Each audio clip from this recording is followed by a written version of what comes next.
시험을 이기는 기도. 시험에 들지 않게 깨어 기도하라. 마태복음 26장 41절.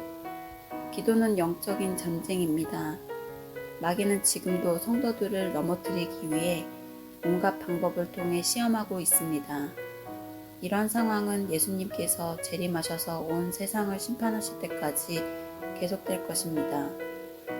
성도들이 마귀의 공격과 시험을 이길 수 있는 길은 기도를 통하여 하나님의 능력을 얻는 길뿐입니다.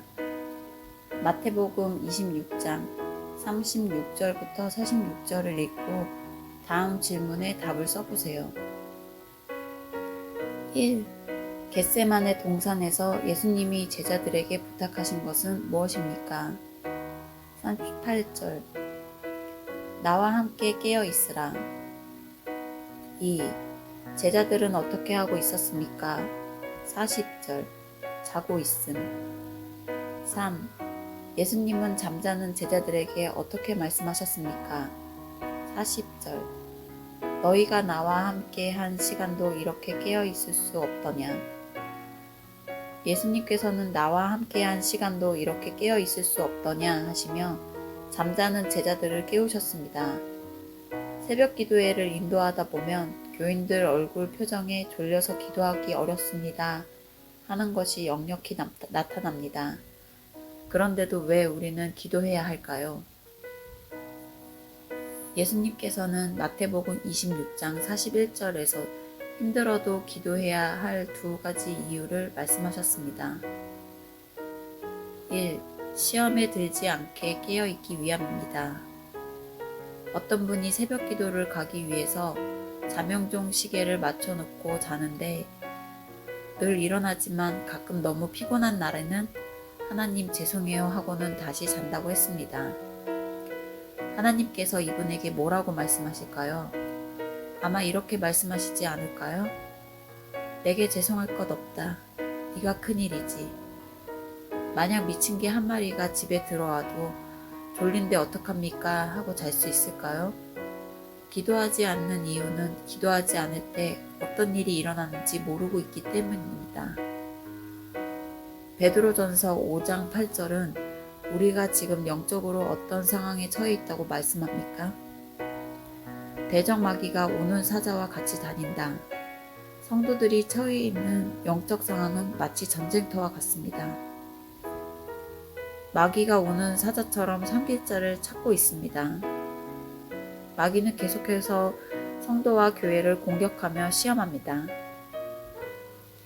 예수님께서는 우리를 시험에 들게 하지 마시옵고 다만 악에서 구하시옵소서.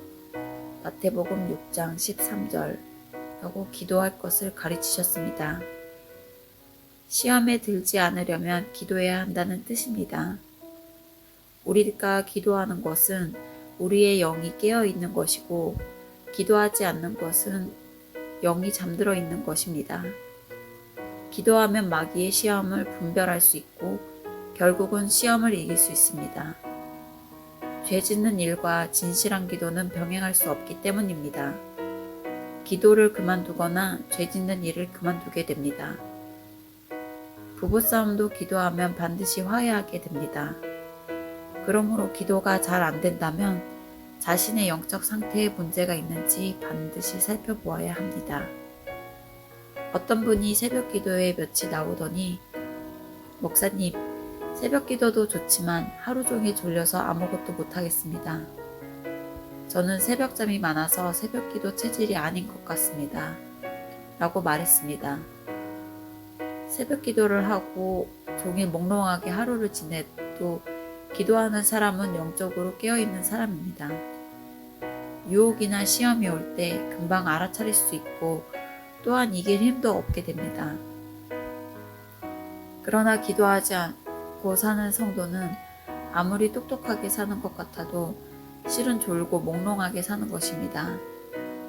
안일한 기도 생활은 유혹과 시련이 닥칠 때 믿음을 지키지 못하고 넘어집니다. 기도에도 때가 있습니다. 예수님께서 이제는 자고 쉬라고 하셨는데 이 말은 기도할 때가 지났다는 말입니다.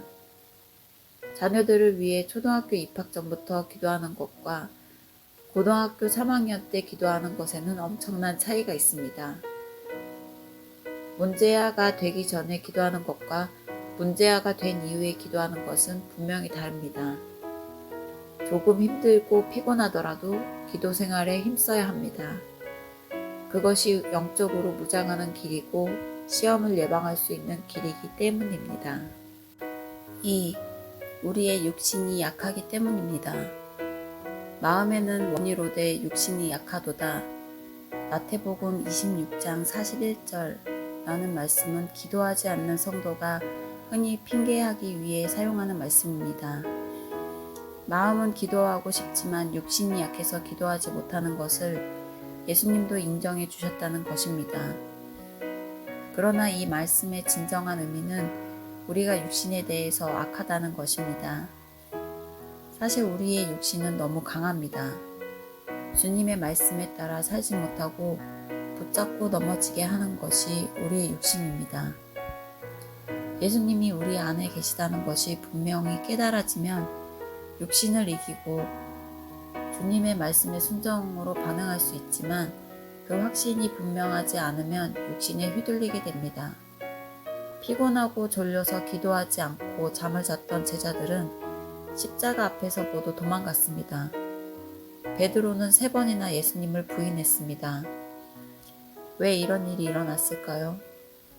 제자들이 육신에 대해 약했기 때문입니다. 기도는 주님과 인격적인 교제의 방법입니다. 주님을 바라보는 것이 기도의 핵심입니다. 기도를 꾸준히 하면 자신도 모르게 예수님과 인격적인 관계 안에 서게 됩니다. 평소에 기도하지 않는 사람은 시험이 찾아오면 금방 육적으로 반응하게 됩니다. 그러나 기도를 통하여 예수님과 관계가 깊어진 사람은 시험이 와도 육신대로 반응하지 않고 믿음으로 반응합니다. 짜증나는 일, 마음 상하는 일, 고통스러운 일이 올 때에도 예수님이 인도하시는 대로 순종합니다.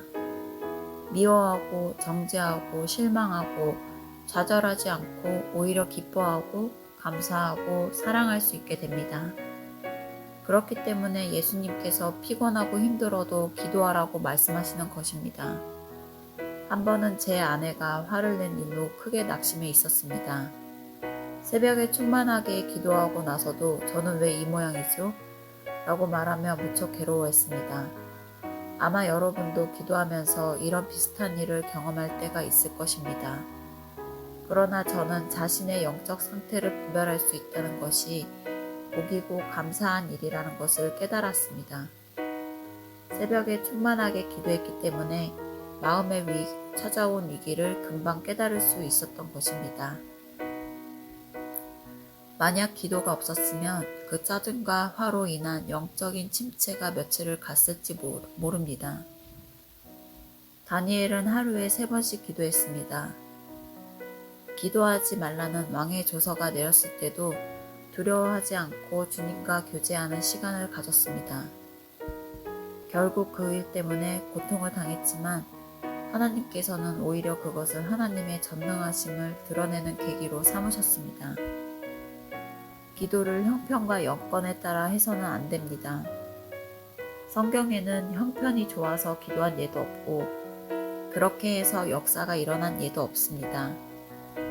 기도가 잘 되지 않는 형편에 있을지라도 영적인 숨통을 열릴 때까지 매달리면 어느 한순간에 기도의 문이 열리게 되는 것을 경험하게 됩니다. 기도를 방해하는 영적인 세력이 꺾였기 때문입니다. 세상에서의 승패가 능력에 달려있는 것처럼 보이지만 사실은 기도의 골방이 달려 있습니다.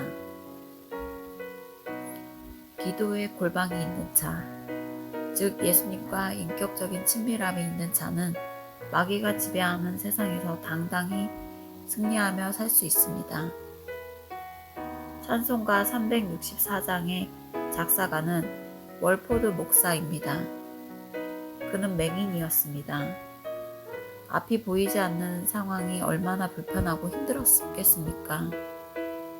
여러 가지 근심과 걱정이 그를 사로잡을 때도 있었지만 그는 기도하는 시간이 가장 즐겁다고 했습니다. 기도 시간이 즐거운 것은 그 시간을 통하여 근심과 걱정을 이길 힘을 얻었던 것입니다. 1절 가사입니다. 내 기도하는 그 시간, 그때가 가장 즐겁다. 이 세상 근심 걱정에 얼매인 나를 부르사 내 진정 소원 주 앞에 나타니 나 바로 아래여 큰 불행당에 슬플 때 나 위로받게 하시네. 당신도 기도하며 주님과 교제하는 시간이 즐겁습니까? 세상과 육신을 이길 수 있는 능력은 주님과 교제하는 시간을 즐겨하는 사람에게 주어집니다. 기도할 때와 기도하지 않을 때 당신의 영적 상태는 어떻게 다릅니까?